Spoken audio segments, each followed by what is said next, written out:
बहुत पुराना बात हो कि एगो गांव में एगो माई रहली आ उनका एगो बेटा रहलन। बहुत गरीब रहे लोग, गरीबी जीवन बितावत रहे लोग अपना गाँव में। माई मेहनत मजदूरी करके अपना बेटा के पोसत रहली, पोस पाल के जब बड़ा कैली तब बेटा के मन में एगो इच्छा भइल कि हमनी के गांव में रह के बहुत दुख बा, यदि हम कहीं बाहर कोनो शहर में जैती तो कुछ ढेर सारा पैसा कमैती तो हमनी के जीवन में सुख होइत, हमनी सुख से रहती। वो अपना माई के कहलन कि ये माई, हम कहीं बाहर जाए के चाहतानी, हमरा के बाहर जाए दो। हम बाहर जब जाएम, शहर में जाएम, बहुत लोग शहर में जाके पैसा कमाला, हमहू शहर में जाएम तो हमहू कुछ पैसा कमा के आएम तो हमनी के सुख से रह जाई। उनकर माई कहली कि ना बाबू, हमनी के जौन कुछ बा वही में हमनी के अपन जीवन बितावल जाओ, तोहरा सिवा हमरा केहू नहीं खे, हम तोहरा के बाहर ना जाए देम। माई कहली कि भले हमनी के कितनो दुख बा त का हो, लेकिन हमनी के साथ बनल बा, गाँव में रहल जाई। बेटा बहुत समझौलन बुझौलन, कहलन कि ये माई कुछ दिन के तो बात बा, कुछ दिन तू गांव में रहियो, गांव वाला लोग तोहर साथ दी, हम फिर जल्दिए चलाएम कमा के। बहुत समझौला बुझौला के बाद माई तैयार भइली, तैयार होके अपना बेटा के पठौली। दिल तो ना करत रहे, लेकिन बेटा के कहे सुने पर माई मजबूर होके अपना बेटा के बाहर पठौली। बेटा जब चल गइलन बाहर तो जाके कुछ दिन के बाद उनका शहर में नौकरी मिल गई। नौकरी के तलाश में गई रहलन, उनका नौकरी मिल गई। नौकरी मिल गई तो उ लगलन पैसा कमाए, पैसा कमाए लगलन तो धीरे धीरे पैसा के लेके उनका सुख होखे लगल, खाए के पहने ओढ़े के सब कुछ के सुख सुविधा हो गई। अब धीरे धीरे वो पैसा के चक्कर में पड़ के अपना जीवन के ऐशो आराम में पड़ गईलन। कुछ दिन के बाद वो वही शहर में जगह जमीन किन के घर दुआर बना लहलन। माई के सुध बुध भुला गईलन यहाँ। अब वही जान एगो लड़की से वो शादी भी कर लेलन, काहे कि उनका पास धन दौलत हो गई रहे तो शादी भी उनकर हो गई। लेकिन माई के याद नहीं खे आवत, ऐसे कि उनका ऐश आराम हो गई रहे, सुख हो गई रहे, गांव के दुखी जीवन जियत रहलन, वहाँ जाके सुख हो गई, माई के सुध बुध भुला गईलन। अब यहाँ देखी गुरु भाई गुरु बहन, माई रोज अपना बेटा के इंतजार करस, इंतजार करत करत सांझ से सवेरा हो जाए, सवेरा से सांझ हो जाए, लेकिन मन में एगो आस लेके रहस कि आज हमर बाबू अइहन, आज हमर बाबू अइहन। लेकिन बाबू कहियो ना अइलन। बाबू के तो यहाँ घर द्वार हो गई, पत्नी हो गई, एकदम ऐश आराम में अपन जीवन काटत रहलन। माई के कोनो मतलब ना रहे, कहियो माई के याद ना कैलन। माई शिव जी के भक्त रहली, शिव जी के भक्ति करस दिन प्रतिदिन बाबू के अपना बाट जोहस, लेकिन कहियो ना अइलन। एक दिन के समय है कि उनकर माई बीमार पड़ गईली, ऐसा हूँ बूढ़ रहली, बेटा के आस में इंतजार करत करत बीमार पड़ गईली।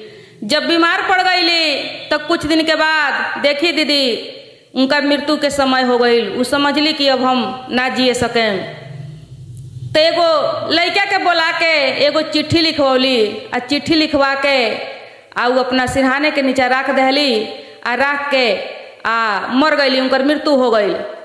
जब उनकर मृत्यु हो गई कुछ दिन बीत गई तो एक दिन उनका बेटा के मन में एगो ख्याल आइल, माई के याद आइल।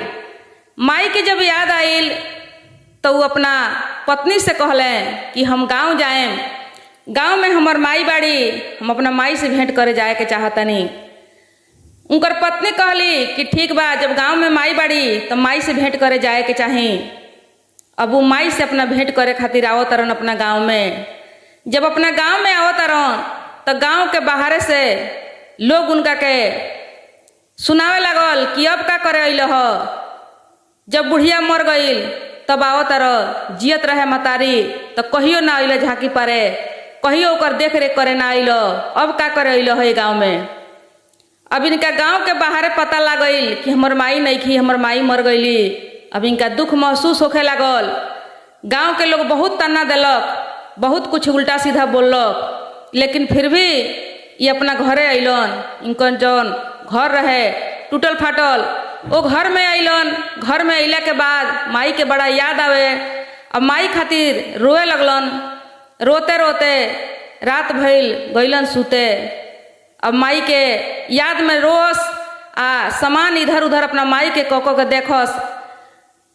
जब सामान इधर उधर करत रहलन तो तकिया के नीचा एगो चिट्ठी मिल गई।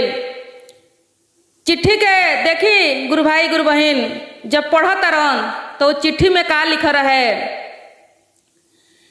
रहे कि ये बेटा कौनो बात नहीं खे, तू हमरा से भेंट करे अइल या ना अइल, हमर आशीर्वाद हरदम तोहरा साथ बा आ हम तोहरा साथ में बानी, सब दिन तोहरा साथ में रहें।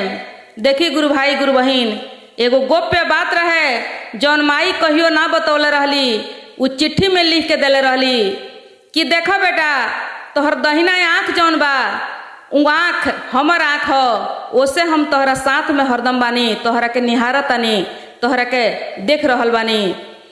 देखी गुरु भाई गुरु बहन ओमे लिखा रहे कि जब तू छोट रहल तो तू कहीं खेले गई रहल, गुल्ली टाड़ खेलत रहल, तो गुल्ली टाड़ खेलत में गुल्ली टाड़ से लाग के तोहर दहिना आँख फूट गई रहे, बह गई रहे। आ वो आँख के जब हम इलाज कराओ गईनी तो डॉक्टर कहलन कि ये आँख के बदला कोई अपन आँख यदि दी तब जाके लड़का के आँख निमन होई, ना तो ये आँख एगो खत्म हो गई, लड़का एक आँख से आन्हर हो गई। माई जब इतना बात सुनली तो एगो माई के ममता भला केकरा से भुलाइल बा। माई कहली कि हे डॉक्टर साहब हई एगो हमर आँख ले ली आ आँख लेके हमरा बेटा के निमन कर दी। तो वैसा ही भइल, माई अपन आँख दे दहली आ बेटा के आँख लाग गई, बेटा निमन हो गईलन। माई एक आँख से कनाह रहली। माई के गांव भर के लोग कन्हई बुढ़िया कहे, लेकिन माई ई बात कहियो अपना बेटा से ना कहले रहली, ना बतौले रहली कि हे बेटा हम तहरा ऊपर कोनो उपकार कैले बानी या कोनो एहसान कैले बानी, कुछ ना। माई कहियो ना बतौले रहली। बेटा के कुछ मालूम ना रहे कि हम माई के आँख से आज दोनों आँख के हम बल पर बानी आ हमारी जौन सुंदरता बा उ सुंदरता बा। काहे कि दोसर कोई रही तो तनी मनी कोनो बात होई, बाते बात पर कह सुनौले रही, ताना देले रही कि हमरे आँख से आँख वाला भइल बड़ो, हमरे आँख देला से आज तोहर दोनों आँख सुरक्षित बा। लेकिन माई के ममता, माई कहियो ना अपना बेटा के ई बात बतौले रहली, लेकिन उ चिट्ठी में लिख के देले रहली, कहले रहली कि हे बेटा तोहरा साथ बानी, कहियो तोहर साथ ना छोड़ेम, हमर आशीर्वाद बनल रहो आ शिव जी के दया तहरा ऊपर आ कृपा बनल रहो, हमर इहे आशीर्वाद बा। कौनो बात नहीं खे, तू हमरा से भेंट करे अइल या ना अइल।